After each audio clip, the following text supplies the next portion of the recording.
really one of the biggest reasons why I signed with him. I've seen his rise through the UFC. I know how hard it is to be a champion, and I know how hard it is to stay a champion. That's one thing, but then I start seeing what he was able to do outside the cage and supporting his teammates and training other people, and now he's getting into promoting, and I give him credit for that. I've said a lot about the man in the past, and I wanted to fight him, and I wanted to test myself against him. I only want to do that with people that I respect, and since his retirement and since all this stuff, my respect has grown, so I'm happy to go in there and shed some blood. So when can we expect to see you make your Eagle FC debut? I mean, could it be potentially on Friday, January 28th? Have you thought about maybe late winter, early springtime? I think the date is March 11th. That sounds good to me. You know, I'm gonna move down here to Miami, set up. This is the home of Eagles, so it'll be my home, and it'll be a great start to a partnership, and we'll start it on March 11th. We'll go in there and put on a show. How does that make you feel knowing that this man's going to move here to Miami, the home base of Eagle FC here in the United States? I feel great, you know, but this is one of the things what I want to change. I don't want, like people call this promotion like from Russia. This is now becoming a global promotion, and headquarters. It's gonna be here in Miami, you know. And he's undergone both knee ACL surgeries, so that's a good. A lot of fighters last like couple of weeks, and we have a lot of great news. It's coming up in 2022. Rears, it speaks for itself. More questions from the media. I don't need a fake made-up belt, you know. Exactly. I'd rather get the weight class. I think that's important. Yeah, that's cool. Dude, they're gonna have a 165 and everything. A 165-pound division. That's new, brand new, you know. But when we look back on this in future generations and future times, First Ultimate Fighter winner, first one to fight at 165. That'd be history to make it. They've done it in boxing. They've added these weight classes, and then people come after them. And I think that's where we start here. In the back. Question to Kevin. We know that you step here as a fighter, but before you have in UFC you have many times like your potential opponent, Habib. I mean, what kind of feelings and what kind of thoughts you have that now you're in Can you repeat one more time? Sorry, I couldn't hear that. I mean, now before you even speak, you have a potential opponent, is Habib. As we're watching for this fight many times, I mean, potential fight. Are there any opponents right now in mind, or how does that kind of process work? Because life is amazing sometimes, you know. It's better to work together and be partners in this and grow something. Very good. And still get the same thing accomplished without having to fight each other. This sport, at the end of the day, is about respect. And that's something that I think we can get through without having to fight. So by us doing that, I think we can set the precedent and move the sport along from, you know, the bullshit and the Conor McGregor style of trash talking and all this. I think we can move the sport along.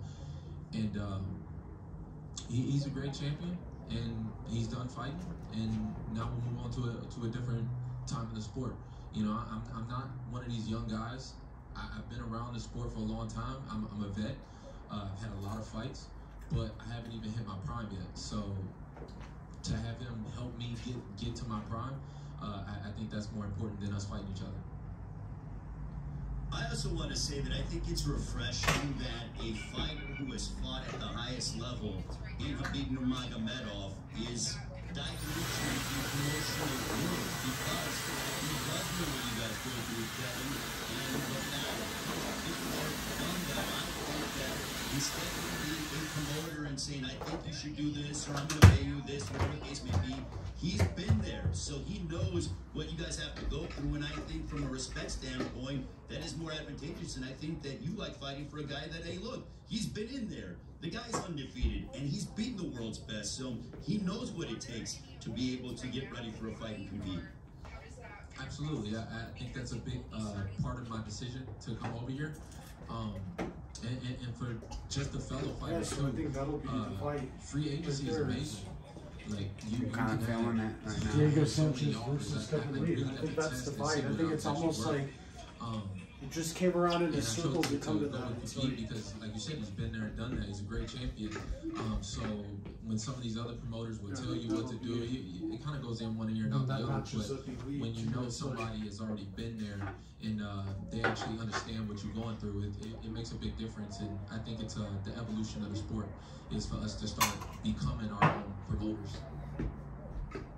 Yeah, so what do you think? I mean, Kevin Lee versus Diego Sanchez. well, that says it all. God damn.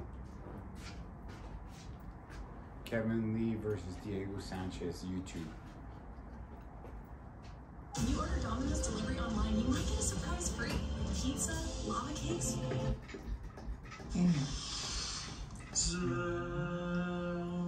Messy.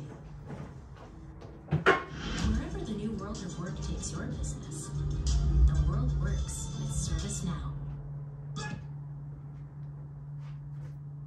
And how's it going, man? Live from the presser. It's amazing. Just finished the presser a few minutes ago. But everything went great. You know, walking into the building, I can feel the energy, and it's going to be good to make that into a home. Yeah. When did Eagle FC come on your radar? Because obviously we heard the news about you being released. When were they? When did they first contact you? So Ali reached out to me. Diego's making a decision whether it's gonna. We had a lot of conversations, a lot of back and forth, and I think that'd be a good fight. Oh yeah. So it makes sense. At what point did you and Habib sort of bury the hatchet? Because I know for a while, you know, you guys were kind of rivals, and I'm sure that was part of you, you know, agreeing to do this. Was that everything had to be cool?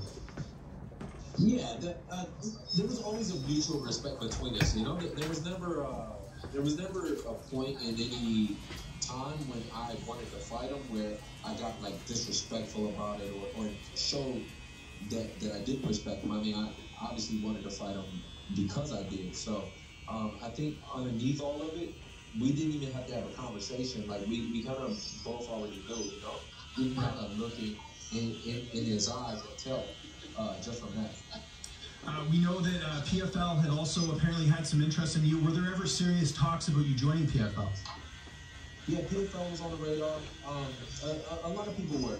I got a lot of different offers from a lot of different promotions. It's just this one made sense, and especially with Khabib running it, you know, being a great champ, I can kind of look to him and believe that he's behind me. You know what I mean? He has fought before. He's been a champ. He knows what it's like. So it just made more sense than all the other guys. And then Bellator came out and said they weren't interested. Were you a little bit surprised by that, especially with the fact that your brother's part of their promotion as well? No, because I wasn't interested in Bellator. So, okay. It doesn't surprise me. No. It's like, you know, if you ask a girl out and then she says no and then you say he was ugly anyway, she don't want you to know it. Right, yeah, no, that line of thinking. Wouldn't it have kind of been cool, though, to have you and Keith fight in the same promotion, though? Did that ever cross your mind? Sure. I mean, I think he's going to go with a different promotion, too. I'm not really, to be honest with you, I'm not really sure what Bellator is, what they got going on. And this is at 165. How much of a factor was that with you signing with Eagle FC? I'm sure the money's good, too, but I'm sure 165 is a big driving force. Yeah, that was big, you know? That was huge. Not only will my body feel better, I feel like this is my proper weight class. It's brand new, so that means I get to be the inaugural champion. And this is just going to go over to and I think in the future, once we get away from like you being the top dog, all this, those things are gonna write well in history. So to be the first 165 world champion means a lot to me. Oh yeah, you'll be. Have you been told your first fight will be a title fight, or are you still working on the details? So they're going to do a few fights before a title fight. With that number, I don't necessarily know. I don't know when they're going to introduce titles. I think maybe at the end of the year, but my first fight will be in March. Excellent. And how many fights is your deal with Eagle FC?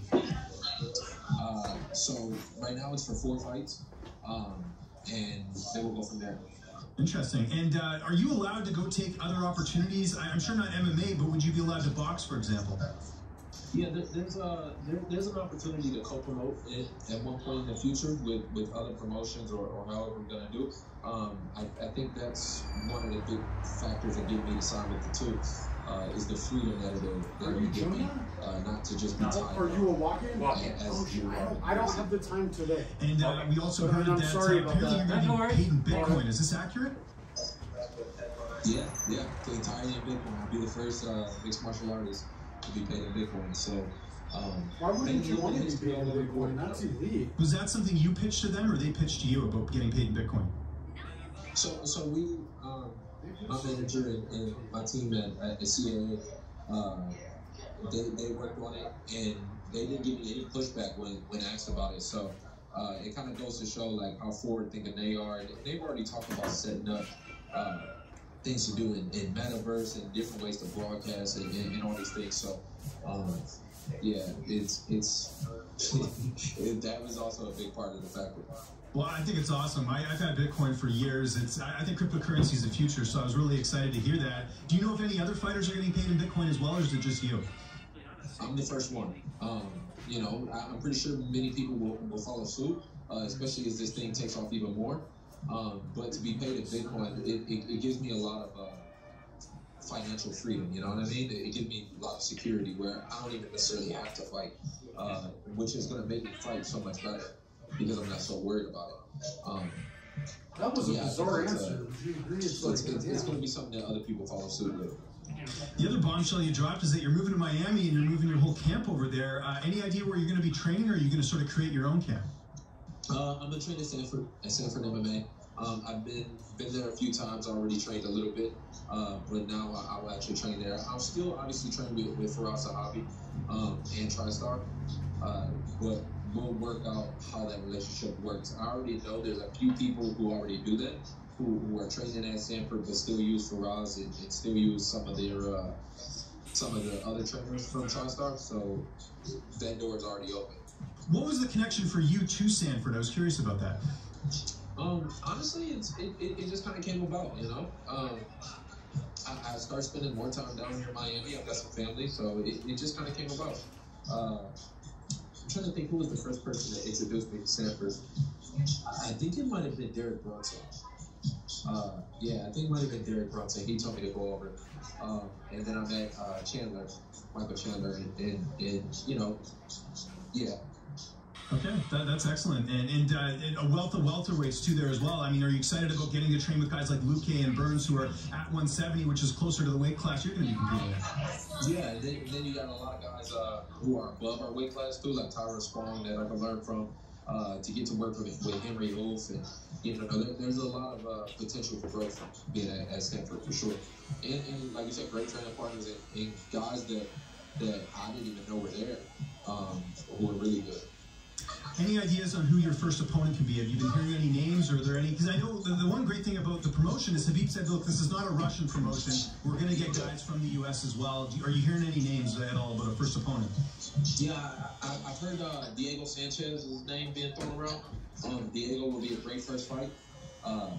Yeah, well, Kevin, it's going to happen. So I think Diego Sanchez is where we're You looking. bet your sweet ass on it. Is there a possibility of you going back to the UFC in the future? Do you think this is it? You're just going to continue, everybody wants it. It's going to happen. Kevin, they're going to sweet ass on it. To be honest, I'm not too excited about going and just being a part of any. Now it's just about getting the right payday, you know? One of the guys.